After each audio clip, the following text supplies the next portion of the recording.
Hi, everybody. I hope this finds you well. We are now going to be doing week 8 of distance learning. You will have a total of 10 weeks of distance learning when we're finished. The last distance learning assignment is going to be put out June 4th and due June 12th. So at this point, if you have done all the distance learning by then, you will be finished with school on June 12th. Yay! And everything will be in. If you have anything that's straggling that you need to redo or that you need to make up, you will have that following week in order to make it up. So, as always, if there's any issues, any extenuating circumstances, anything that's going on that you need help with, please get in touch with me, either through Remind, through my email, or on Schoology, because I am usually pretty consistently checking all of those. So I'd really like for you to just try very much so. I have reached out to people. I called all of you at least once, and I wanted to let you know that I am thinking of you and that I miss your faces. And with that, we will start going over week 8. I'm going to share my screen and we'll get through this so that it doesn't take too much of your time up. All right, so if I go to Amplify, I am going to be on 70, subunit 2, which is a raisin in the sun. You're going to go to lesson 12. Lesson 12 is this week. Okay, we are going to meet someone named Mr. Lindner. He is a man that comes to the younger store when they're getting ready to move. I'm going to read the scene to you, and you're going to think about what Mr. Lindner wants and how are the youngers an obstacle to what Mr. Lindner wants, and what does Mr. Lindner try to do in order to get around that obstacle. All right, so beneath us, scene 3 says, "Sticks and stones may break my bones, but words will never hurt me." Benita goes to the door and opens it as Walter and Ruth go on with the clowning. Benita is somewhat surprised to see a quiet-looking middle-aged white man in a business suit holding his hat and a briefcase in his hand and consulting a small piece of paper. The man says, "How do you do, miss? I'm looking for Mrs." He looks at the slip of paper. "Mrs. Lena Younger?" He stopped short, struck dumb at the sight of the oblivious Walter and Ruth, who were still clowning around. Benita says, "Oh, yeah, that's my mother. Excuse me." She closes the door and she turns around and says, "Ruth, brother." And so she mouths because she doesn't want to say it out loud. They stop dancing. Ruth cuts off the phonograph. Benita opens the door and the man casts a curious glance at all of them. "Come in, please." "Thank you," the man says. "My mother isn't here just now. Is it business?" "Yeah, well, sort of." "Walter, have a seat.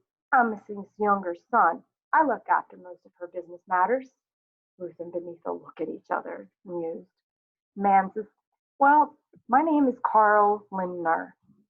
Walter stretches out his hand. "Walter Younger, this is my wife and my sister. How do you do?" Walter, amiably, as he sits himself easily on a chair, says, "What can we do for you, Mr. Lindner?" Lindner, some minor shuffling of the hat and briefcase on his knees. "Well, I am a representative of the Clybourne Park Improvement Association." Now, an aside here, Clybourne Park is where Mama put money down on a house. And you do remember that Clybourne Park is all white. It has no people of color that live there. Okay. So he says that he's from the Clybourne Park Improvement Association. And Walter says, "Why don't you sit your things on the floor?" "Oh, yeah, yes, thank you." And he slides the briefcase under the chair. "As I was saying, I'm from the Clybourne Park Improvement Association, and we had it brought to our attention at the last meeting that you people, or at least your mother, has bought a piece of residential property at," he takes the paper and looks at it, "406 Clybourne Street." "That's right. Care for something to drink? Ruth, get Mr. Lindner a beer." Oh, no, really, I mean, thank you very much, but no thank you." "Some coffee?" Ruth says. "Oh, thank you, nothing at all." Benita is watching the man very carefully. Mr. Lindner says, well, I don't know how much you folks know about our organization. He's a gentleman, thoughtful, and somewhat labored in his manner. It's one of those community organizations set up to look after, things like block upkeep and special projects. And we all also have what we call our new neighbors orientation committee. Benita dryly says, yeah? And what do they do? Lindner, turning to her and then returning to mainly look at Walter. Well, it's what you might call a sort of welcoming committee, I guess. I mean, I'm the chairman of the committee, go around and see the new people who move into the neighborhood and sort of give them the lowdown on the way we do things at Clybourne Park. Benita, with appreciation of the two meanings, which escapes Bruce and Walter. Mm-hmm. Lindner says, and we also have the category of what the associate calls special community problems. Yeah? Benita says, and what are those? Girl, let the man talk, Walter says. Thank you. I would sort of like to explain the thing in my own way. I mean, I want to explain to you in a certain way. Go ahead, Walter says. Yes, well, I'm going to try to get right to the point. I'm sure we'll appreciate that in the long run. Yeah, Benita says. Be still now, Walter says. Well, Ruth still innocently says, would you like another chair? You look kind of uncomfortable.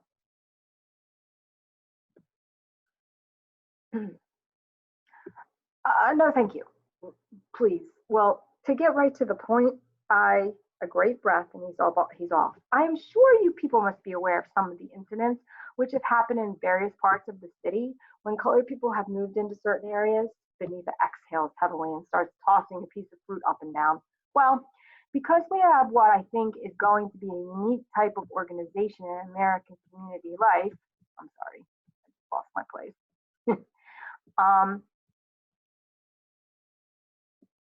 Hold on. Not only do we deplore that kind of thing, but we're trying to do something about it. Benita stops the man. Benita stops tossing and turns and looks at him. We feel, he says, gaining confidence, we feel that most of the trouble in this world, when you come right down to it, most of the trouble exists because people don't just sit down and talk to each other. Ruth nodding. You can say that again, mister. Lindner. That we don't try hard enough in this world to understand the other fellow's problems, the other guy's point of view. Ruth says, now that's right. Benita and Walter merely watch and listen with genuine interest. Lindner says, yes, that's the way we feel out in Clybourne Park. And that's why I was elected to come here this afternoon and talk to you people. Friendly like, the way people should talk to each other and see if we couldn't find some way to work this thing out. As I say, the whole business is a matter of caring about the other fellow. Anybody can see that you are a nice family of folks, hardworking and honest, I'm sure. Benita frowns, her head tilted regarding him. Today, everybody knows what it means to be on the outside of something, and of course, there's always somebody who's out to take advantage of people who don't always understand. What do you mean? Walter says. Well, you see, our community is made up of people who've worked hard as the dickens for years to build up that little community. They're not rich and fancy people, just hardworking, honest people who don't really have much but those little homes and a dream of the kind of community they want to raise their children in. Now, I don't say we're perfect, and there's a lot wrong in some of the things they want, but you've got to admit the man, right or wrong, has the right to want to have the neighborhood he lives in a certain kind of way. And at the moment, the overwhelming majority of our people out there feel that people get along better, take more of a common interest in the life of the community when they share a common background. I want you to believe me when I tell you that race prejudice simply doesn't enter into this. It's a matter of the people of Clybourne Pike believing rightly or wrongly, as I say, that for the happiness of all concerned, that our Negro families are happier when they live in their own community. So what he just said is what we hear a lot. I'm not racist, I'm not prejudiced, and he's saying this doesn't play into it, even though it does. They don't want any people of color in their community because they think that it's going to cause issues, especially in this timing in the 50s when the civil rights movement was coming about. Okay. Benita says, this, friends, is the welcoming committee. Walter, dumbfounding look at Lindner. Is this what you came marching all the way over here to tell us? Well, Lindner says, now we've been having a fine conversation. I hope you'll hear me all the way through. Go ahead, man. You see, Lindner says, in the face of all the things I've said, we're prepared to make your family a very generous offer. 30 pieces and not a coin less, Benita said. And what that alludes to is the money that Judas got for betraying Jesus in the Bible, 30 gold pieces. Yeah, Walter says. Lindner, putting on his glasses and drawing a form out of the briefcase. Our association is prepared through the collective effort of our people to buy the house from you at a financial gain to your family. So they're actually offering them money beyond the amount that they actually put down. Lord have mercy, ain't this the living gall, Ruth says. All right, you through, Walter says. Well, I want to give you the exact terms of the financial arrangement. We don't want to hear no exact terms of no arrangements.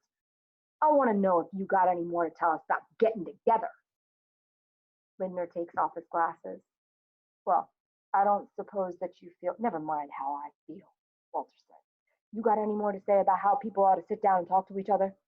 Get out of my house, man. He turns his back and walks to the door. Lindner says, looking around at the hostile faces, well, I don't understand why you people are reacting this way. What do you think you're going to gain by moving into a neighborhood where you just aren't wanted and where some elements, well, people can get awful worked up when they feel that their whole way of life and everything they've ever worked for is threatened. Get out, Walter says. Well, I'm sorry it went like this, Lindner says. Get out, Lindner says almost sadly. You just can't force people to change their hearts, son. He turns and puts his cards on a table and exits. Walter pushes the door to with stinging hatred and stands looking at it. Ruth just sits and Benita just stands. They say nothing and Mama and Travis enter. Well, Mama says, this is all the packing got done since I left out of here this morning. I testify before God that my children got all the energy of the dead. What time the moving men do? 4 o'clock, Benita says. You had a caller, Mama. She's smiling teasingly. Sure enough. Who, Mama says. The welcoming committee, Benita says. Walter and Ruth giggle. Mama innocently says, who? The welcoming committee, Benita said. They said they're sure going to be glad to see you when you get there. Walter devilishly says, yeah, they said they can't hardly wait to see your face. And they're all laughing. Mama, sensing their facetiousness, says, what's the matter with you all? Ain't nothing the matter with us, Walter says. We just telling you about the gentleman who came to see you this afternoon from the Claiborne Park Improvement Association. What do you want? Ruth. To welcome you, honey. Walter. He said they can't hardly wait. He said the thing they don't have, that they just dying to have out there is a fine family of fine colored people. To Ruth and Benita. Ain't that right? Yeah. He left his card. Benita handing the card to Mama, in case. Mama reads it and throws it on the floor, understanding and looking off as she draws her chair up to the table on which she just put her plant, and some sticks, and some cord. Father, give us strength, Mama says. Did he threaten us? Oh, Mama, they don't do that like that anymore. He talked brotherhood. He said everybody ought to learn how to sit down and hate each other with good Christian fellowship. He and Walter shake hands to ridicule the remark. Lord protect us, Mama says. You should hear the money those folks raised to buy the house from us.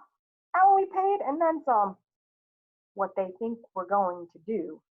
What do they think we're going to do? Eat them, Benita says. No, honey, marry them, Ruth said. Mama shakes her head. Oh, Lord, Lord. Well, Ruth said, that's the way the crackers crumble. It's a joke. What does Mr. Lindner want during this scene? To welcome the Youngers, to pay the Youngers to stay out of the neighborhood, to ask the Youngers to join the Improvement Association, or to insist the Youngers move in at night. So that's pretty clear as to what I just said to you, which one that would be. We're going to go to tab 3. On this one, we're going to choose your character from the drop down. Okay, it's going to be Benita, Mama, Ruth, or Walter. And we're going to highlight a line that shows how your character reacts to Mr. Lindner's visit. So what I've just read to you, you're going to go find your character and highlight a couple of lines that show how that character reacts. Okay, so sort of like Walter, dumbfounded, and actually asks him, "Is that what you came here for?" And then a little bit later, he kicks him out and asks him to leave. Those things, those lines would be doable. They would be acceptable to highlight if your character was Walter. Okay, go to tab 4. This is where you are going to do your writing piece this week. Your writing piece must be 100 words or more, okay? And your prompt is describe exactly how your character reacts to Mr. Lindner's visit, and then explain why Mr. Lindner represents an obstacle for your character. So it's not the obstacle that Mr. Lindner had. Now we're turning it around again. Mr. Lindner is here to say that the people of Clybourne Park do not want the Youngers to move in. And so thinking about your character in particular, if it's Benita or Walter, obviously it would upset them about equality and being accepted as a human being. If it's Mama, it would upset her thinking of the safety and the happiness of her family. If it's Ruth, it would upset her about not being able to possibly be happy in another house that's bigger and nicer for all that's concerned. So you're going to restate, answer, cite evidence, and explain. And that has to be at least 100 words, okay? Skip over tab 5 because we are not in class to share. Okay, now we're going to go through and we're gonna talk about what is true and not true about Mr. Lindner's visit and its impact on the Youngers. We'll do this together this time. There are 4. By rejecting Lindner's offer, the family feels that the move to the neighborhood will be fine. No, not exactly. They know what they're up against. This is a bigger thing than just moving to a white neighborhood.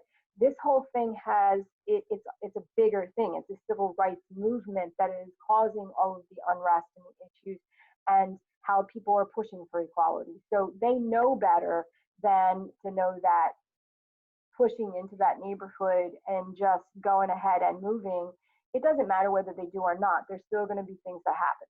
So number 2, the Youngers go from listening patiently to feeling angry during Lindner's visit. Absolutely. They did listen patiently. They heard him out. They listened to what he had to say, hoping, but knowing all the while that this is what was going to happen. So that's true.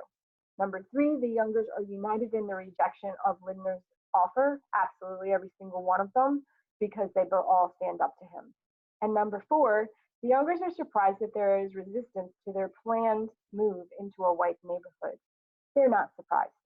They're not surprised at all because this is something that they've been dealing with their whole lives in other aspects, in other areas. And so they actually kind of laugh at it. All right, now we're on our solo. We are going to skip to card 3, I believe, because the first part is what I've already read. And so on card 3, we will go from there. Benita laughingly notices what her mother is doing. Mama, what are you doing? Mama, fixing my plant so it won't get hurt not on the way. Benita says, Mama, you going to take that to the new house? Uh-huh. Benita says, that raggedy looking old thing? Mama, it expresses me. Ruth with delight to Benita. So there, Miss Thing. Walter comes to Mama suddenly and bends down behind her and squeezes her in his arms with all his strength. She is overwhelmed by the suddenness of it, and though delighted, her manner is like that of Ruth. Look out now, boy, you make me mess up my thing here. Walter, Mama, you know what it means to climb up in the chariot. Mama, get on away from me now. So what Walter is alluding to, climbing up in the chariot, is actually, stepping up in life, moving on up, basically. Ruth says, near the gift wrap package. What's that old song say, Mama? Walter, Ruth says now, pointing to the package. Walter speaking the line sweetly. I got wings, you got wings, all God's children got wings. Boy, get out of my face and do some work, Mama says. When I get to heaven, gonna put on my wings, gonna fly all over God's heaven. Beneath teasingly. Everybody talking about heaven ain't going there. Walter to Ruth, who is carrying the box across to them. I don't know. You think we ought to give that to her? Seems to me she ain't been very appreciative around here. Mama eyeing the box. What is that? Walter taking it from Ruth and putting it on the table in front of Mama. Well, what y'all think? Should we give it to her? Oh, she was pretty good today, Ruth said. Oh, good you, Mama says. Open it, Mama, Benita says. She stands up, looks at it, turns and looks at all of them, and then presses her hands together and does not open the pot package. Open it, Mama, Walter says. It's for you. Mama looks into his eyes. It's the first present in her life without it being Christmas. Slowly, she opens her package and lifts out, one by one, a brand new sparkling set of gardening tools. Walter continues, Ruth made up the note. Read it. Mama picks it up. To our own Mrs. Miniver. Love from Brother Ruth and Beneatha. Ain't that lovely? Travis, tugging on his dad's sleeve. Daddy, can I give her mine now? All right, son. Travis flies to get the gift. Now I don't have to use my knives and forks no more, Mama says. Travis didn't want to go in with the rest of us, Mama. He got his own. We don't know what it is. Travis racing back in the room with a large hat box and putting it in front of grandmother. Here. Lord have mercy, baby. You done gone and bought your grandmother a hat? Open it, Travis says. She does and lifts out an elaborate, very elaborate, wide gardening hat, and all the adults break up at the sight of it. Travis, honey, what is that? Ruth said. Travis, who thinks it's beautiful, it's a gardening hat, like the ladies always have on in the magazines when they work in their gardens. Benita, Travis, we were trying to make Mom and Mrs. Miniver, not Scarlett O'Hara. Mama says, what's the matter with you all? This here is a beautiful hat. I always wanted me one just like it. She pops it on her head to prove it. And the hat is ludicrous and considerably oversized. Hot dog, Ruth said. Go, Mama. Walter says, I'm sorry, Mama, but you look like you're ready to go out and chop you some cotton, sure enough. They all laugh except Mama out of deference to Travis's feelings. Mama gathers the boy up. Bless your heart. This is the prettiest hat I ever owned. Walter, Ruth, and Benita chime in, festively congratulating Travis on his gift. What are we all standing around here for? We ain't finished packing yet, Benny. You ain't packed one book.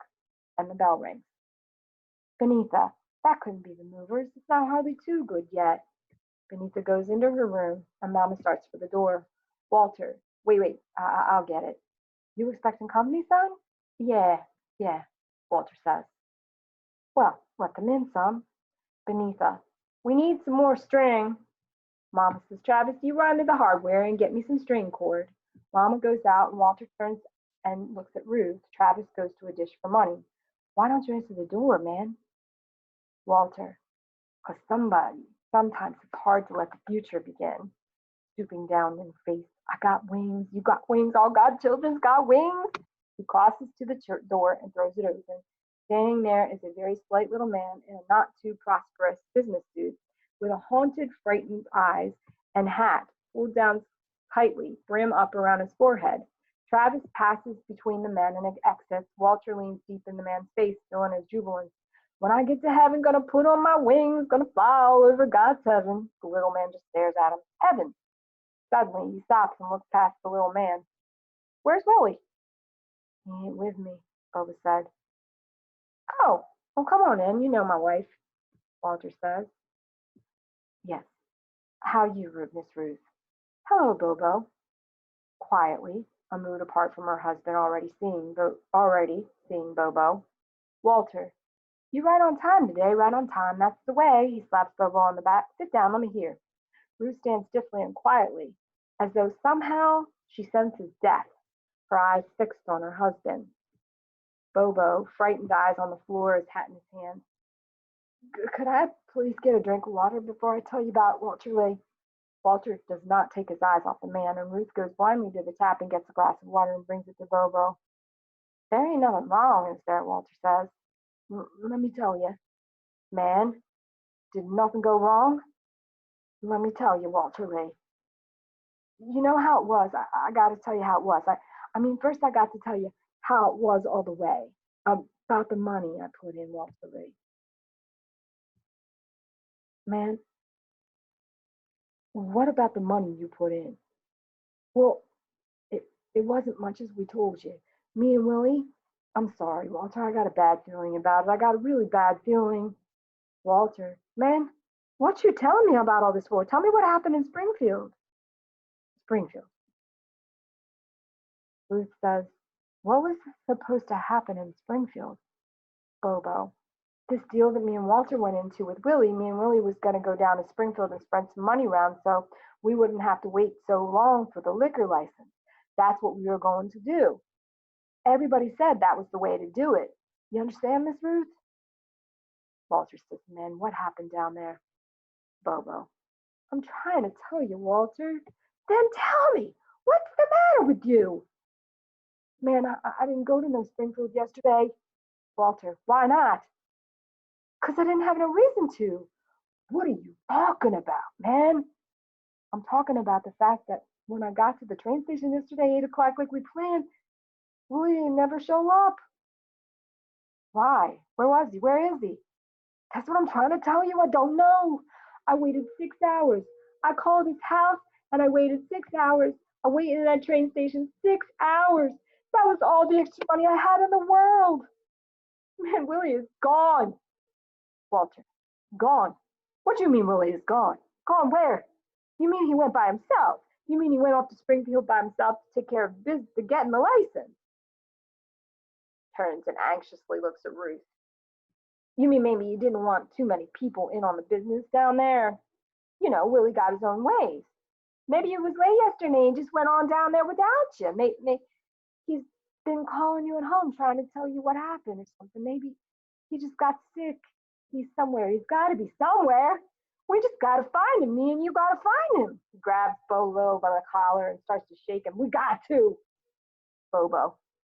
What's the matter with you, Walter? When a cat take off with your money, he don't leave you no road maps. Walter. Really, really don't do it. Please don't do it. Oh, man, not with that money. Please. Man, I put my life in your hands. I trusted you. Mama opens the door and comes into the room, and beneath it behind her. Man, he starts to pound the floor. That money's made out of my father's flesh. Bobo. I'm sorry, Walter. Only Walter's sobs reply. Bobo puts on his hat. I had my life staked on this deal too. Okay. Card 4.